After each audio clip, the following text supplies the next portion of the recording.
Radio Publique Africaine.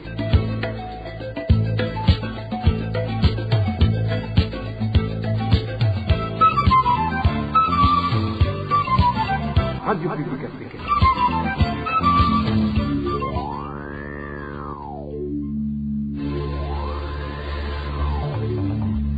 C'est le moment de suivre le journal parlé en français. À la présentation, Émile Nivasumba. Nous sommes le 15 août 2023. Bienvenue dans ce journal dont voici les principaux titres.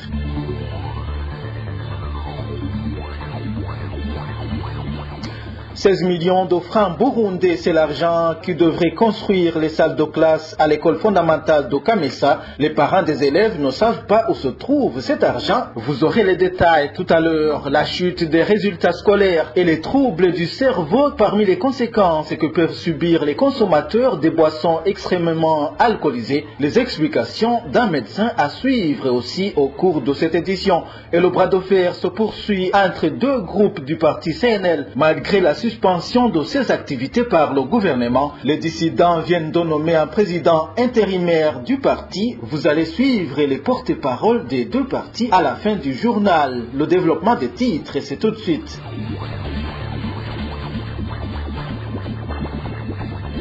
Page sécurité pour commencer. Animbonerakure de la colline Mwarusi, zone Muhweza, en commune Rutovu, c'est dans la province Bururi, est accusé de persécuter la population. Un habitant de la localité a été sérieusement tabassé la semaine dernière par son militant du parti au pouvoir et il n'y a pas eu de suite, dénonce cette population.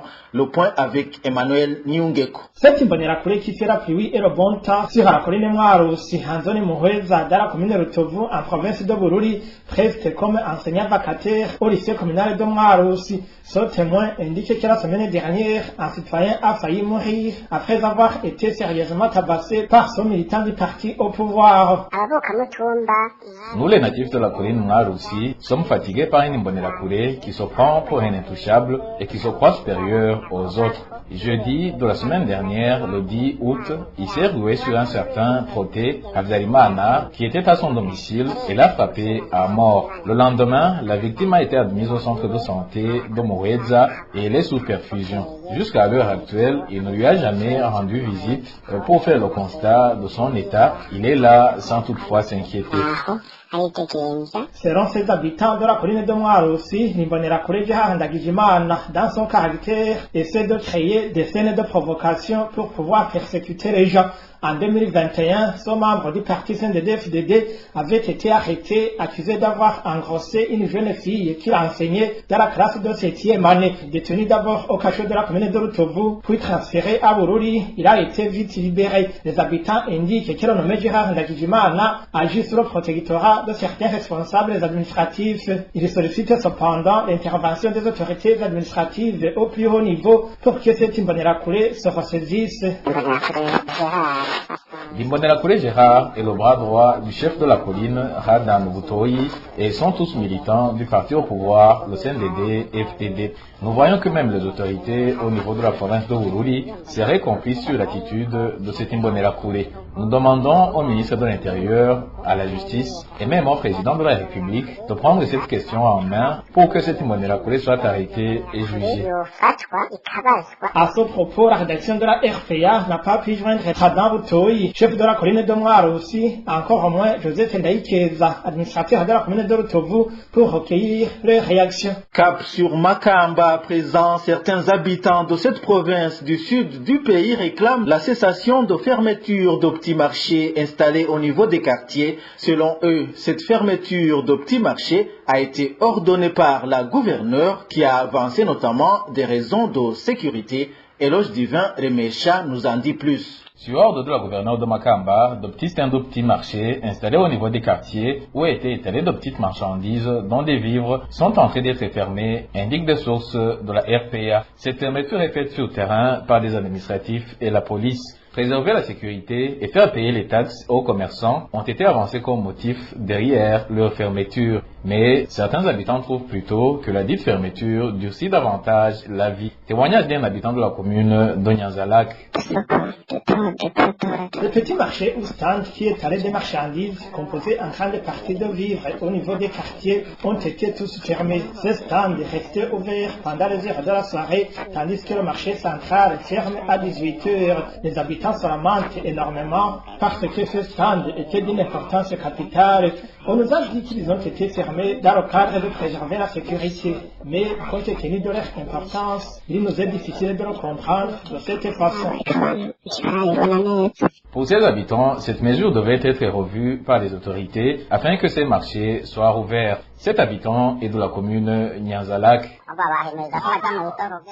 Il nous a été expliqué que cette mesure a été prise pour que les marchands occupant ces stands soient installés dans des endroits où ils vont payer des taxes.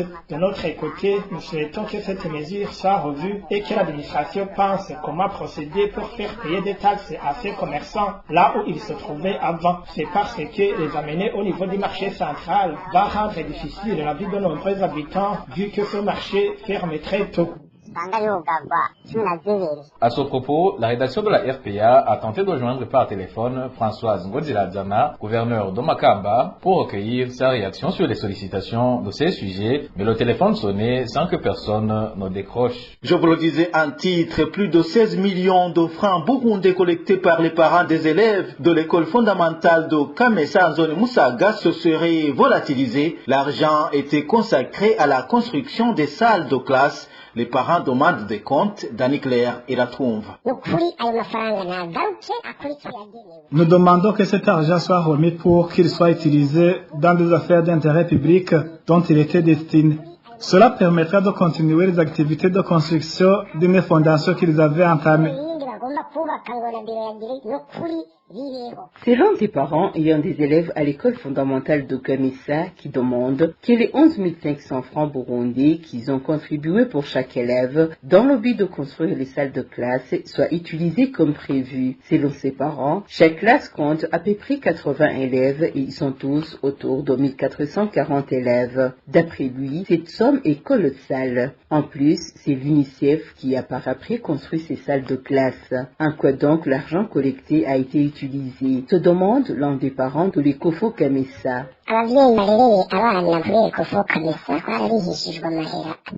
Nous, les parents ayant des enfants à l'Ecofo Kamesa, nous avons été obligés de payer 11 500 francs burundais par élève. Si vous multipliez cette somme en fonction du nombre des élèves que compte cette école, c'est beaucoup d'argent car une classe compte à peu près 80 élèves et il y a environ 4 classes pour la première année, 3 pour la deuxième année, et ainsi de suite. Vous comprenez que c'est beaucoup d'argent. En nous obligeant de contribuer, il nous disait que cet argent est destiné à la construction des salles de classe, mais c'est l'UNICEF qui a par la suite construit ces salles de classe. Nous avons attendu qu'ils nous disent ce qu'ils ont fait avec cet argent, mais en vain. Actuellement, nous demandons aux autorités de cette école, dont le chef du comité des parents, qui ne soucie de rien pour le moment, qu'il nous aide à réclamer cet argent auprès du directeur de l'école.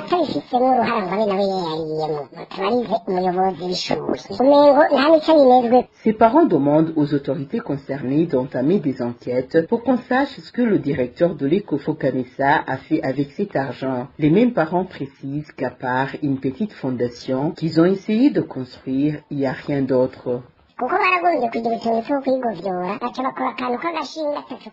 Ils ont essayé de nous tromper en construisant une petite fondation qui ne vaut même pas 1 million. Le sable et les sacs de ciment qu'ils ont utilisés ne peuvent en aucun cas justifier cette somme.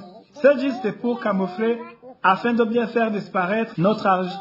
Ainsi, nous demandons aux responsables d'habiliter de suivre de près ce dossier, en commençant par le DCI. Mais le problème est que même les directeurs au niveau communal collaborent avec les directeurs des écoles. C'est pourquoi nous sollicitons l'intervention du ministre de l'Éducation. Et s'il trouve que ce n'est pas vrai, nous serons des menteurs. Mais nous sommes sûrs et certains qu'il n'y a aucun mensonge.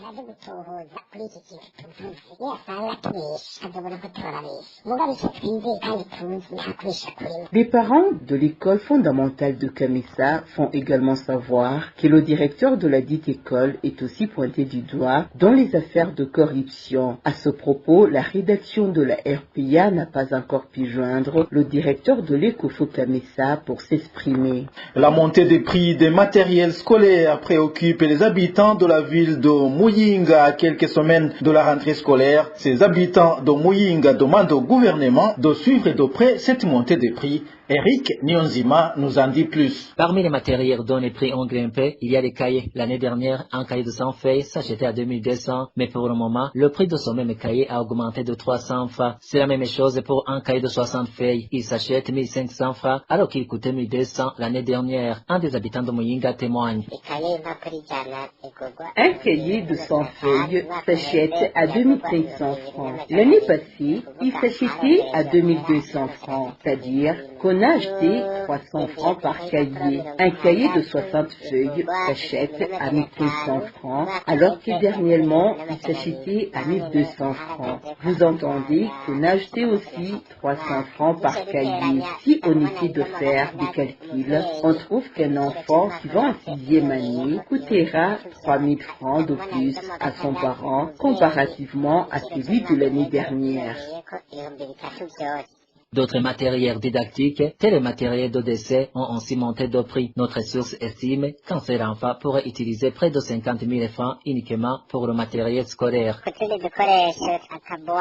Une boîte mathématicale contenant des matériels pour la géométrie, l'année passée s'achetait à 2200 francs. Aujourd'hui, elle coûte 3500 francs, donc 1000 francs de plus. Pour les cahiers, on y est ajouté 3000 francs, sans parler des uniformes, c'est-à-dire qu'un enfant pourra coûter 50 000 francs à ses parents pour qu'ils puissent retourner à l'école. Cette montée des prix des matériels scolaires prive la tranquillité à certaines familles modestes, surtout les familles nombreuses. Ils demandent au gouvernement de trouver solution à ce problème qui hâte les familles. Ils demandent la réglementation et la stabilisation des prix. Les habitants de la commune Kinyinya accusent le gestionnaire de l'hôpital de Kinyinya de malversation. Selon eux, des magouilles se font lors des réparations du matériel de cet hôpital de la province Ruyigi. Les détails avec Elvis Nyomongere. Chida Silver, c'est le nom du gestionnaire de l'hôpital de Kinyinya, accusé de malversation dans cet hôpital du district de Kinyinya. Les habitants de la commune Kinyinya indiquent que le gestionnaire Chida Silver détourne la budget de l'hôpital sans s'inquiéter de rien. Ce dernier retire une somme d'argent de louer supérieure au montant destiné à la réparation du matériel de l'hôpital. L'un de ses habitants de la commune Kinyinya raconte. Toutes les décisions sont souvent prises par le gestionnaire de l'hôpital. Il utilise comme il veut l'argent de cet hôpital. Dernièrement, il a fait des réparations des moteurs qui produisent l'électricité de l'hôpital et celles qui fait monter l'eau qu'on utilise dans l'hôpital. Il devrait payer aux techniciens 2 millions, mais il a écrit une demande de 4 millions afin de détourner les 2 millions qui restent. Il fait cela souvent en complicité avec certains techniciens. Ces habitants de la commune Kinyinya demandent aux responsables hiérarchiques du gestionnaire Chida Silver de suivre de près cette question avant qu'il ne soit tard. Le responsable de l'hôpital ainsi que d'autres autorités de ce district sanitaire de Kinyinya devraient aider pour que ces détournements cessent. Nous leur demandons de suivre de près ces actes de vol avant qu'il ne soit tard. À ce propos, nous avons essayé de contacter Silver Chisa, gestionnaire de l'hôpital de Kinyinya. Après avoir entendu le budget de notre appel, il nous a raccroché au nez. Nous avons également essayé de contacter Gendakumana Jedeo, directeur de l'hôpital Kinyinya, mais son téléphone sonnait sans que personne ne décroche. Dans un instant, nous parlons santé. RPA.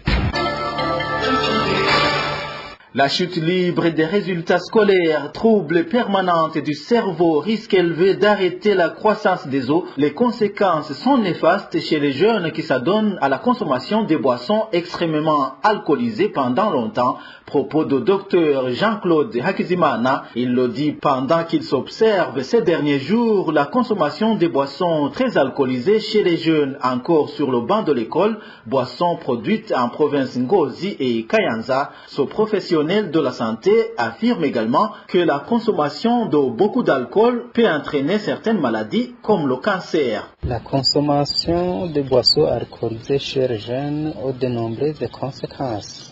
On observe les impacts dans la vie courante et dans les écoles. Par exemple, les résultats scolaires sont alors en chute libre et le cerveau subit des dommages permanents.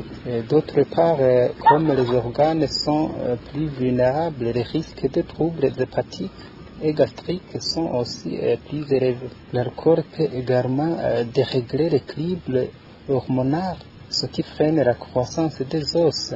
Sur long terme, l'alcool peut être responsable de nombreuses maladies. Il s'agit du cancer, maladies du foie, maladies des systèmes nerveux et des troubles psychiques, des troubles cardiovasculaires, etc. On observe des malades qui ont des cirrhoses quand il y a des complications de la maladie du foie et du pancréas. C'est sur le cerveau que les effets sont le plus rapidement observables. Il faut les conseiller de réduire la quantité totale d'alcool donc qu'ils buvaient et aussi de les conseiller de s'assurer d'avoir de bonnes compagnes donc qui risquent de les conduire dans l'alcoolisme. Les infirmiers du district sanitaire Kivumbu en province Ngaro s'insurgent contre la façon dont le médecin directeur de ce district a dressé les listes de ceux qui travailleront lors de la deuxième phase de la campagne de vaccination contre la poliomyélite. La campagne qui débutera jeudi, ils indiquent qu'aucun prestataire de soins n'a été mis sur ces listes. Cela pourrait entacher les activités de cette campagne comme cela a été remarqué lors de la première phase, comme l'indique ce témoin.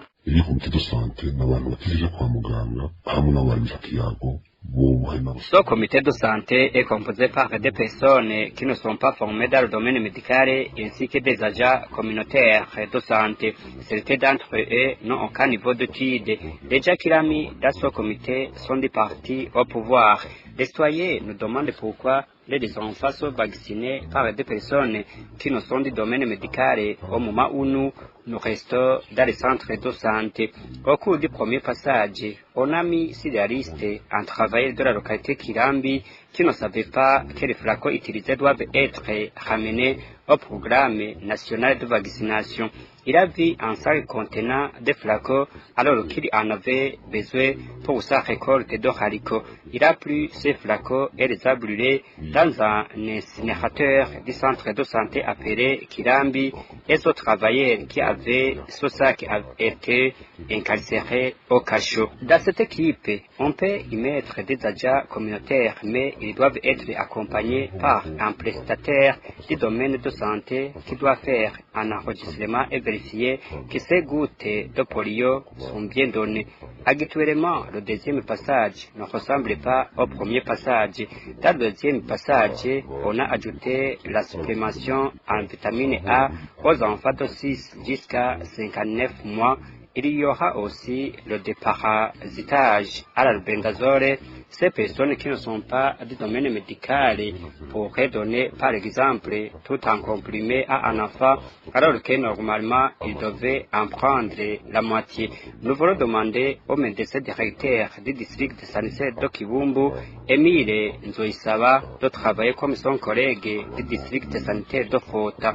Son collègue Nazer Ndereimana de Fota fait chaque chose dans la transparence totale. Il se soucie des données qui seront collectées pour le bien des centres de santé, le district et la province sanitaire.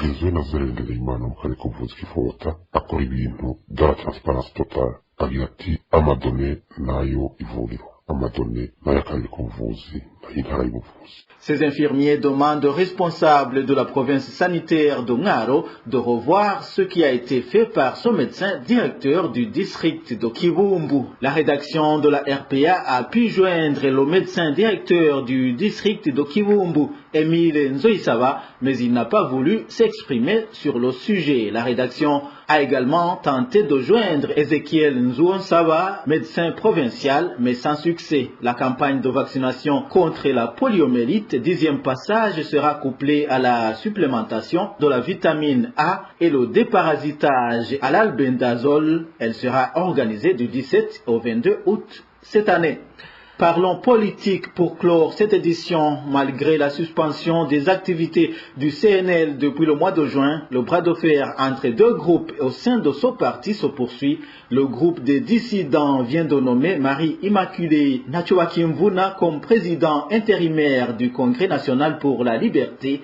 Le porte-parole du groupe, c'est Terence Manirambona. Constatons une incapacité du secrétaire général d'assurer la gestion des affaires courantes qui est traduite par son désistement à assurer ses responsabilités lui confiées par la décision du 4 juillet 2023, conformément aux prescrits de l'article 38, alinéa 2 du règlement d'ordre intérieur de 2019, qui dispose qu'en cas de vacance de poste du président du parti, le secrétaire général assure la gestion des affaires courantes et organise la session extraordinaire du bureau politique. Dans ce cas, conformément à l'article 39 du règlement de l'intérieur du parti de 2019, nous décidons qu'il est remplacé dans cette tâche par le bureau politique présidé par le doyen d'âge. À cette date, le doyen d'âge est l'honorable Marie-Immaculée Nachoakimvuna, secrétaire nationale à la promotion féminine. Ainsi, nous demandons à l'ex-président du parti et au secrétaire général de mettre à la disposition de l'autorité intérimaire, et cela dans les plus brefs délais, tous les outils de fonctionnement du parti CNL. Au bureau politique, par le biais du doyen d'âge, de s'adresser au ministre ayant la gestion des partis politiques dans ses attributions pour lui demander de permettre la tenue des réunions du bureau politique légal de 2019 à la permanence nationale du parti.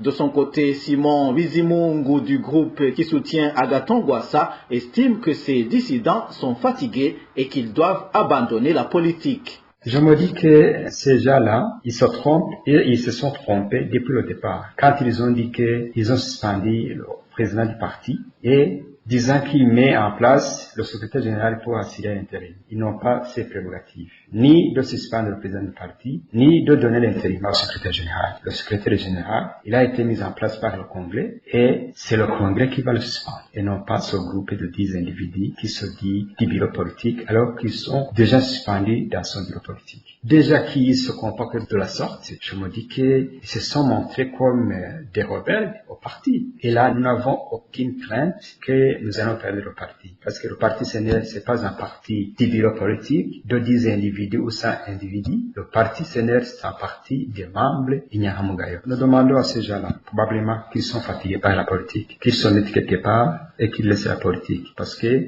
ce qu'il faut et ce qu'ils disent sont diamétralement opposés aux idéaux du parti CNL. Ça m'étonnerait si ces gens-là, pour le moment, se disent des Inyahamugayo. Parce que ce qu'il faut et le comportement qu'ils affichent ne témoignent pas d'être des Inyahamugayo dignes. Simon Bizimungu s'est exprimé à la radio-télévision Isanganiro. Après la suspension des activités du parti CNL à cause des conflits internes selon le ministère de l'Intérieur, le porte-parole de ce ministère, Pierre Nkurikiye, a expliqué que les organes du CNL reconnus par le gouvernement étaient ceux issus du congrès de 2019. Les groupes en conflit se retrouvent dans les organes en question.